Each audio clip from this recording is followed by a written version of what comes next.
Cordial saludo, queridos hermanos.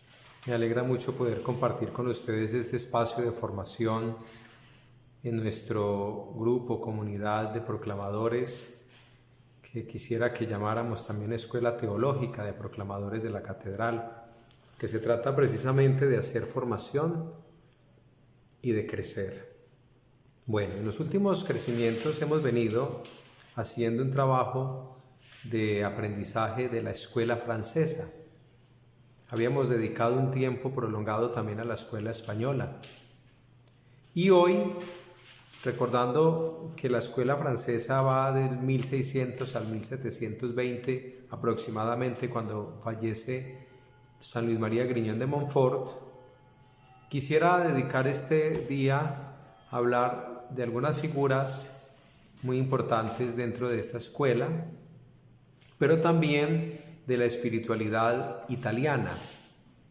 Volveremos luego sobre, al final, el cardenal Pierre de Beryl, que es el iniciador propiamente de la escuela francesa o escuela beruliana.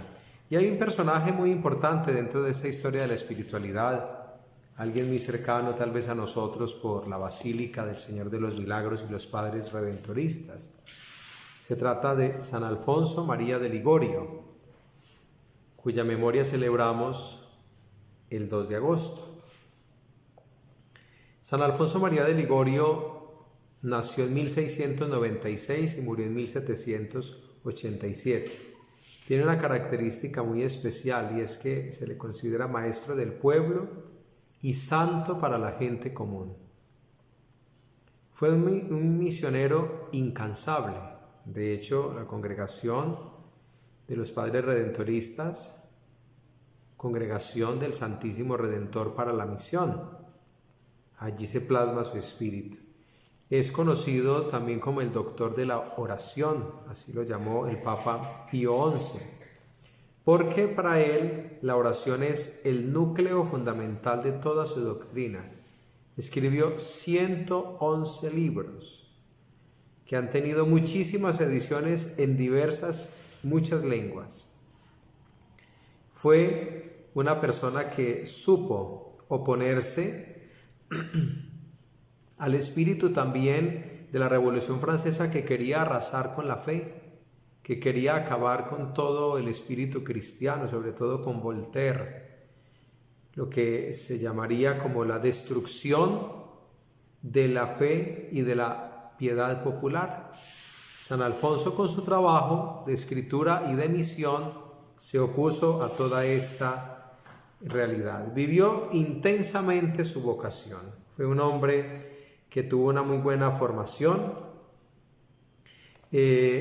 conocía las leyes, conocía el derecho, tuvo influjo también de la cultura española. Fíjense que es importante entender que en el sur de Italia hubo una dominación española por más de 200 o 300 años.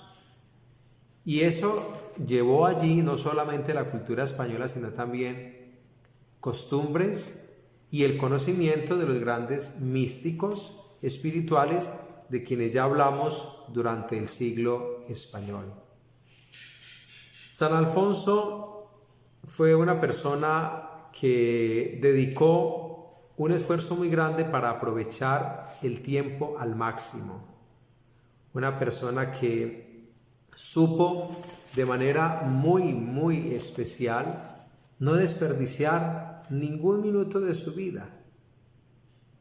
Se hizo ese propósito casi como un voto de no perder ni un minuto. Qué importante sería esto, y entenderlo como una realidad que para nosotros tendría que ser un examen de conciencia permanente. Fue obispo en 1762 de Sant'Agata dei Goti, Benevento. Allí pasó 13 años. Dejó la diócesis en 1775. Murió muy anciano en 1787. Fue proclamado doctor de la Iglesia en 1871 y por el Papa Pío XII en 1950 proclamado patrono de los confesores y moralistas. Por eso es que nosotros vemos que los padres redentoristas, le dedican tanto de su formación a la teología moral y tanto de su apostolado a las confesiones. ¿Qué obras escribió San Alfonso María de Ligorio? Hay que decir que sus obras están agrupadas de la siguiente manera: morales, dogmáticas y ascéticas. Dijimos que había escrito por lo menos 111 libros. Eso nos da la magnitud de su importancia dentro de la teología católica. Pero empecemos diciendo que la más importante de sus obras y la que le da, digamos, como el renombre, es Las Glorias de María, obra que les recomiendo porque es una síntesis de la Mariología muy especial. Es una obra que publicaron en 1750. ¿Qué busca allí presentar San Alfonso? La verdadera devoción a la Madre del Salvador. Fíjense que habíamos hablado de Montfort en el encuentro pasado, y siempre la centralidad de la Mariología es la Cristología, a Jesús por María. Esta obra de San Alfonso está compuesta de 5 grandes partes. Voy a hacer una síntesis de estas para comprender su contenido. Las Glorias de María de San Alfonso María de Ligorio.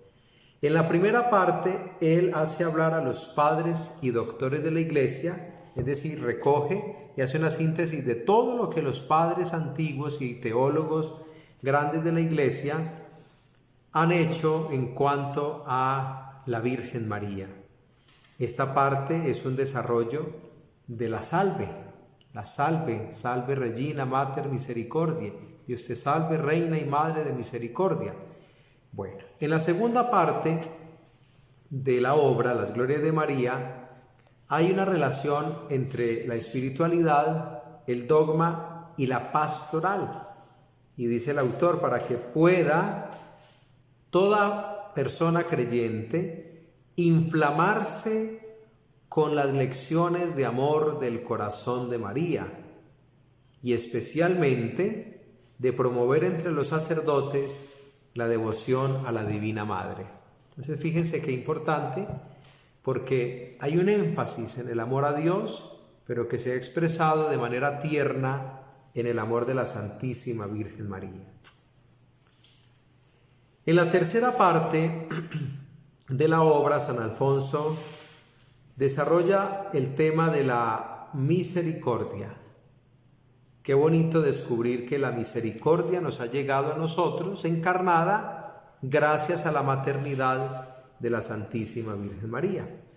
María Santísima socorre con prontitud a aquellos que la invocan, dice el santo. Esta es la tercera parte de las Glorias de María de San Alfonso María de Ligorio. En la cuarta parte, él desarrolla, que es la más importante de la obra como el núcleo teológico, desarrolla aquello que ya había anunciado en la introducción. Dios quiere que todas las gracias de la salvación de nosotros pasen a través de las manos de María. Es decir, él nos hace entender el papel tan importante del que muchos teólogos han hecho defensa, María como corredentora, medianera, es decir, alguien unida de manera especial y estrecha a la obra de la redención. Es la Madre de Cristo, nuestro Redentor. En esta cuarta parte, la intercesión de María, dice él, es necesaria para nuestra salud, para nuestra salvación. Necesaria, decimos, no absolutamente, pero moralmente para hablar como se debe, dice el santo. Por eso, de aquí se deriva aquella expresión tan bella, ella es abogada nuestra, y tiene toda la potencia de la piedad, dice San Alfonso, para unirnos a Jesucristo. En la quinta y última parte, el autor nos presenta un resumen pastoral. Fíjense qué importante es entender que toda la vida cristiana se tiene que traducir en vida práctica y apostólica.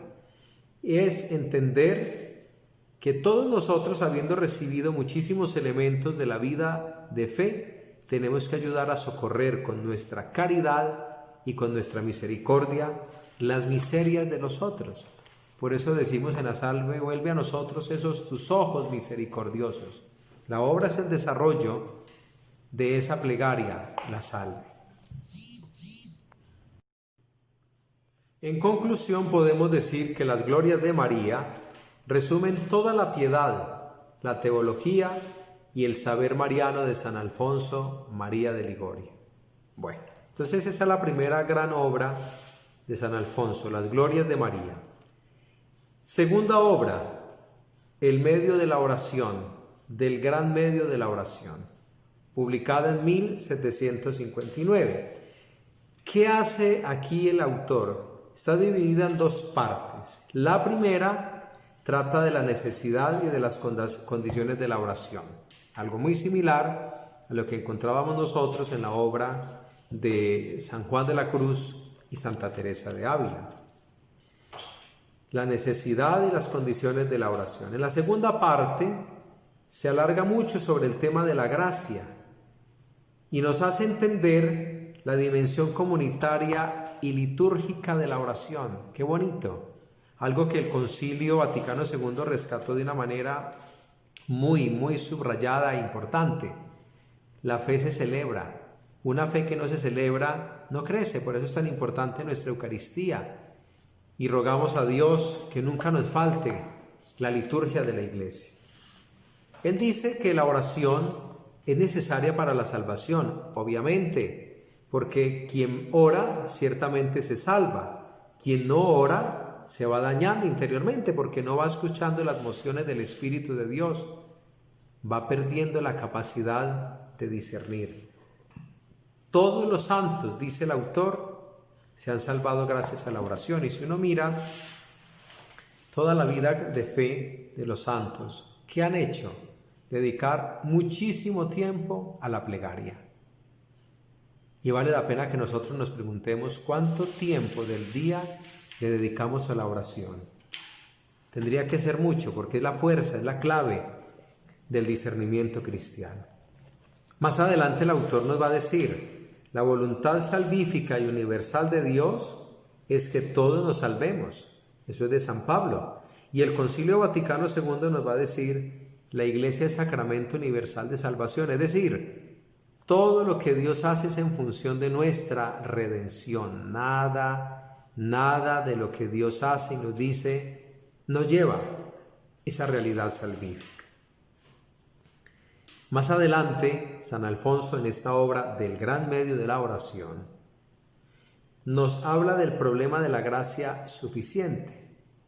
Él dice que Dios dona a cada uno la gracia suficiente para salvarse, es decir, todos hemos recibido de Dios lo mejor para anhelarlo, desearlo y llegar a la eternidad.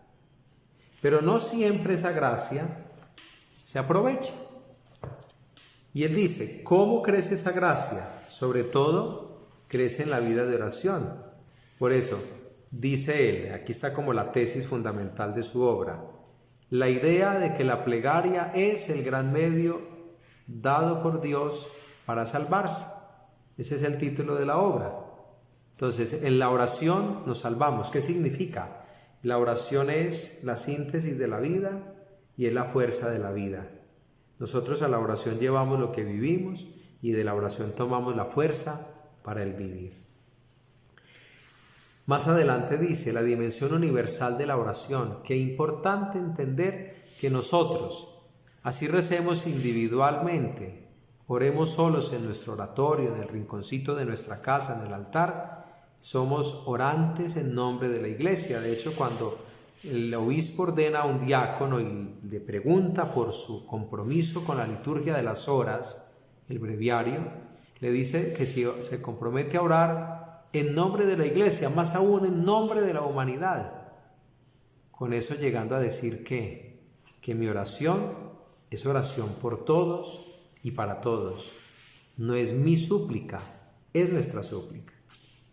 Y en la última parte, oración y vida espiritual, él dice que el instrumento de la perfección cristiana es la oración y nos evita cualquier problema. Una persona orante es una persona vigilante. Es una persona que no se deja perder entre los vicios del mundo, entre los pecados que siempre nos acechan.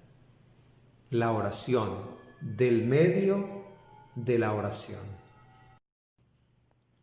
Entonces hemos hablado de las obras de San Alfonso, las glorias de María y del gran medio de la oración.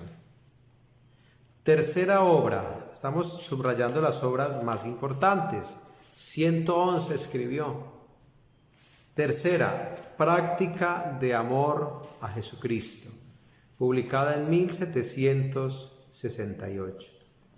Él era consciente de escribir muchas cosas para combatir el fenómeno del racionalismo de su época. En esta obra, él trata de desarrollar lo que San Pablo enseña en la primera carta a los Corintios, cuando habla del amor. La caridad es benigna.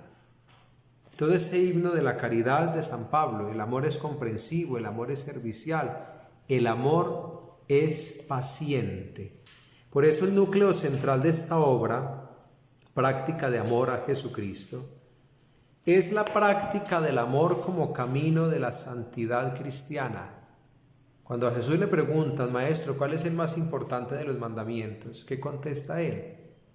El primero es este, y cita el Deuteronomio: amarás al Señor tu Dios con todo tu corazón, con toda tu mente, con todas tus fuerzas, con todo tu ser.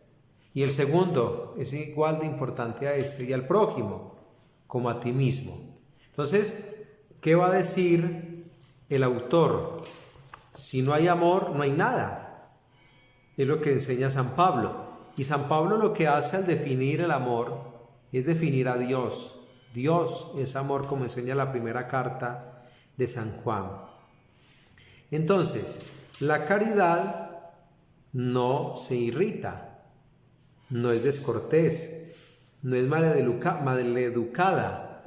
Y San Alfonso dice que en la oración hay que pedir la gracia de la perfección cristiana que se llama el amor. ¿Y cómo se llega? Él dice, hay que tener el deseo, hay que resolverse por hacer las cosas, rezar, comulgar y mantenerse en una permanente unión espiritual con nuestro Señor. Ciertamente que un examen de conciencia diario tiene que ser qué tanto he amado, qué tanto he expresado el amor de Dios o que Dios me tiene a mí en función de los demás. De lo contrario, es muy difícil, porque nos quedamos en un pragmatismo religioso, pero no en la vivencia caritativa y encarnada del Evangelio. ¿Cuál es como la síntesis de la doctrina espiritual de San Alfonso María de Ligorio? ¿Cuáles son como los puntos más importantes de su teología? Entonces, primer punto, Dios de la misericordia y Dios del amor. La misericordia se encarna de María la Virgen, Jesucristo el Señor. Por eso para él el lema de su comunidad de los redentoristas es precisamente copiosa apud Deum redemptio. Junto a él es abundante o copiosa la redención. Ese es el lema que vemos en ese bello escudo que hay en la sacristía de la Basílica de Buga. Allí entonces él hace una presentación de la cristología, porque la cristología es el centro de su teología, y hace estos énfasis: la encarnación, la pasión y la Eucaristía son los elementos que él define como esenciales de su doctrina espiritual en cuanto a la expresión de la misericordia en favor de nosotros.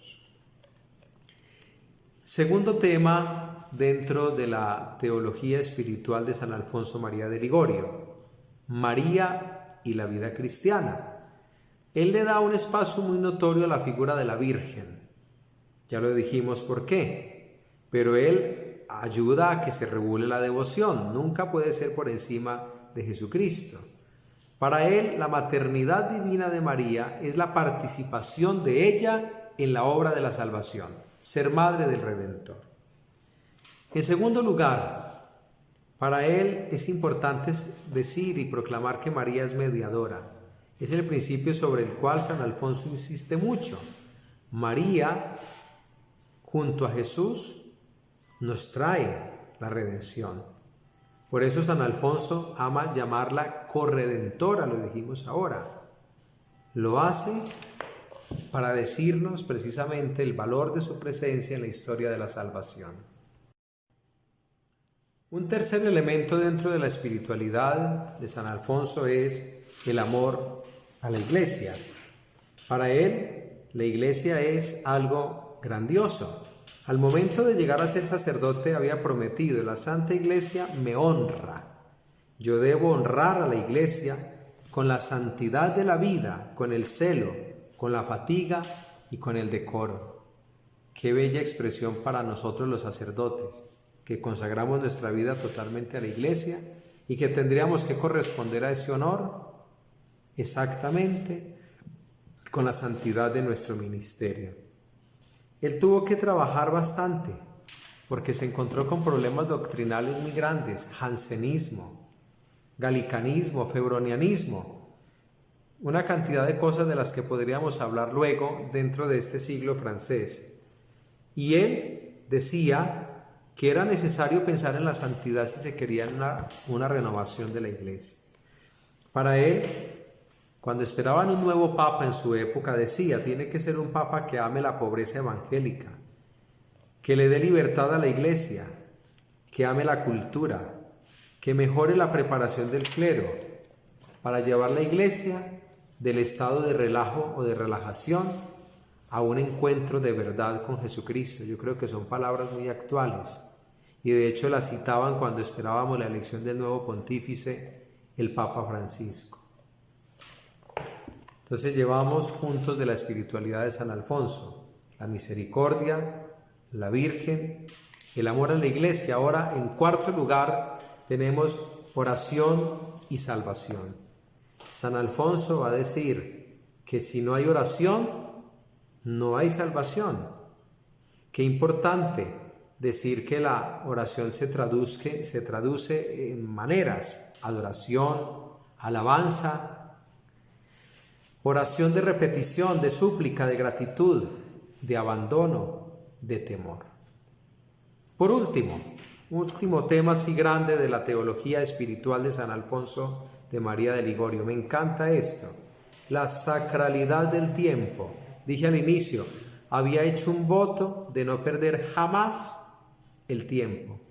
No perdía absolutamente tiempo. Este era un modo de concebir la vida como una única oportunidad. Qué bueno sería examinarnos. A veces gastamos tiempo y hacemos cosas inútiles, tal vez desperdiciando oportunidades de encuentro con el Señor y de servirle al prójimo. Por eso, él va a desarrollar en esta parte algo muy simpático. Él forma un esquema de la oración, de la vida diaria en 4 puntos. Si el día tiene 24 horas, cada parte de esas 4 tendría 6 horas. Dedicar tiempo a la oración, al apostolado, a la formación, a la misión concreta, y dice él también, y aquello que le representa a uno, algo lúdico, un deporte, un instrumento, la lectura, algo formativo e importante dentro de nuestra vida cristiana. ¿Cuál es la actualidad de San Alfonso? Porque es importante siempre mirar que en sus obras hay elementos muy de su época, como en todo, pero también elementos que son vigentes. Y ese es el secreto de la permanencia de ellos. Entonces, primero, ha sabido dominar y utilizar con seguridad toda la sabiduría de la tradición, no solo teológica, sino también espiritual. O sea, supo apuntar como a los elementos de búsqueda que la gente sencilla tiene. Él era un gran misionero, entonces toda su teología se tradujo en una catequesis muy sencilla. Segundo elemento, el celo pastoral. En todo lo que él hizo y escribió aparecía precisamente la misión. Esa era su característica. acompañada de dos cosas muy bonitas, creatividad e ingenio, pero todo llevado al sentido de la realidad. No se puede entender una vida espiritual sin pastoral, sin proyección apostólica. Tercer elemento, su idea de vocación de todos a la santidad. Ya habíamos hablado cuando comentábamos las obras de San Francisco de Sales. Él hablaba de la santidad civil, empezando el 1600. Aquí estamos un siglo y un tanto después. Y él entonces nos dijo que todos estábamos llamados a ser santos por el bautismo, idea que después desarrolló ampliamente el Concilio Vaticano II. Pero San Alfonso retoma esta idea salesiana y él dice, bueno, ciertamente no es una novedad, pero la expresa en un contexto cultural muy propio de su región, en Nápoles, al sur de Italia. Él empieza a decir la necesidad de ser santos sirviendo a los demás, tanto el bautizado, tanto el sacerdote, la religiosa, en cualquier estado de vida. Pero la fuente de la santidad bautismal, que es Dios, se nos da en el sacramento del bautismo. Dos características también importantes que le dan actualidad y lo han dejado para la posteridad a San Alfonso: el cristocentrismo de su teología y la devoción mariana. Definitivamente el amor a la Virgen tiene que ser algo muy especial dentro de nuestra relación con Jesucristo. Muchas cosas de estas son positivas. Hoy hay cosas que de pronto no funcionan, diríamos, porque la realidad pastoral es otra. Pero para él hay una actualidad muy grande, y es que siempre todo es en función de la salvación. Y cuando uno busca salvarse, se santifica, y se santifica amando. Fíjense ustedes cómo aparece entonces una síntesis tan bella de la obra alfonsiana, de esta obra de este doctor de la Iglesia, San Alfonso María de Ligorio. Entonces, son temas recurrentes que van a marcar toda su teología: los sacramentos, la misericordia, la oración, las prácticas de amor a Dios, la misión y las obras piadosas. Este es San Alfonso María de Ligorio, obispo y doctor de la Iglesia, italiano. De otro lado, dejando ya a San Alfonso María de Ligorio, quisiera referirme a un santo también muy querido por nosotros, y entenderemos ahora por qué. San Juan Eudes, el fundador de los padres de la Congregación de Jesús y María, o eudistas, que tanto renombre han tenido en nuestro país gracias a la obra del padre Rafael García Herreros, El Minuto de Dios, una obra gigante. San Juan Eudes nació en 1601 y murió en 1680. Es francés, hace parte de este siglo y de la escuela beruliana. Estudió con los jesuitas, se hizo sacerdote a los 24 años en 1625, tuvo el influjo del cardenal Beryl, iniciador de la escuela francesa, y de otros oratorianos que conocieron esta espiritualidad. Él tiene una característica muy importante: se preocupa por la formación sacerdotal y por eso funda su comunidad con el deseo de contribuir a la aplicación de las reformas del Concilio Vaticano II, del Concilio de Trento, que introduce la institución de los seminarios y una reforma en la formación sacerdotal. Fundó en 1643 a los padres de la Congregación de Jesús y María, que tenía precisamente su deber de formar sacerdotes. Pero hay algo muy importante que viene a ser como lo que yo quiero subrayar de la espiritualidad de San Juan Eudes, y es su devoción al Sagrado Corazón de Jesús. Lo tenemos a él y tenemos a Santa Margarita María de Alacoque. Son como los iniciadores del culto litúrgico al Sagrado Corazón de Jesús, un culto centrado precisamente en todo lo que es el tema de la capacidad de ser misericordiosos, porque Dios es misericordioso.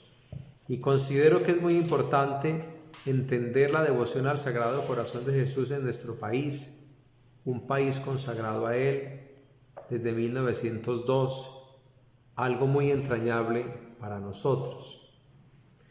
Todo parte de la teología que nos presenta el Evangelio de San Juan con la transfixión, la lanzada, el soldado que traspasa el corazón o el costado de Cristo dormido en la cruz. Esa es la fuente teológica bíblica de la devoción al Sagrado Corazón de Jesús, que es teología, una devoción pero con fuerza teológica. Si el corazón es el principio de vida y la sede del amor, por lo tanto, según San Juan Eudes, esto vale con mayor razón para el Verbo encarnado, para Cristo Jesús, que es el corazón espiritual de la humanidad. El corazón de nuestro corazón es Dios mismo. Por eso, la lógica de la interioridad mutua, es decir, entender que nosotros en la oración, en la vida de fe, conocemos el amor de Dios que se expresa en el corazón de Cristo Jesús. Por eso este lenguaje de la devoción al corazón de Jesús viene aplicado por San Juan Eudes sobre todo al corazón de María. Entonces él habla del Sacratísimo Corazón de María, que es la integración entre la Madre y el Hijo, entre el corazón de María y el corazón de Jesús. La idea es entendida precisamente en ese contexto beruliano. La encarnación es la prolongación de la presencia de Dios que hoy se da a través del sacerdocio. Y quien nos trae al sumo sacerdote es María. Cristo Jesús, que viene a mostrarnos el corazón misericordioso del Padre, nos enseña esto a través de la misericordia. Ese es San Juan Eudes, una persona que puso un elemento nuevo dentro de la espiritualidad cristiana con la devoción y el culto litúrgico al Sagrado Corazón de Jesús. Pero también aparece la figura de Santa Margarita María de Alacoque, una visitandina, aquella orden fundada por San Francisco de Sales junto con Santa Juana Francisca de Chantal. Esa religiosa, Margarita María de Alacoque, tuvo una serie de visiones que la llevaron precisamente como a plasmar en esas revelaciones mucho más popularmente la devoción al Sagrado Corazón de Jesús. Tradicionalmente se dice que ella fue la que empezó, pero quien empezó ese culto fue San Juan Eudes. Margarita María de Alacoque lo que hace es acercar esta teología al pueblo. Cordial saludo y bendiciones para todos en el nombre del Padre y del Hijo y del Espíritu Santo. Amén.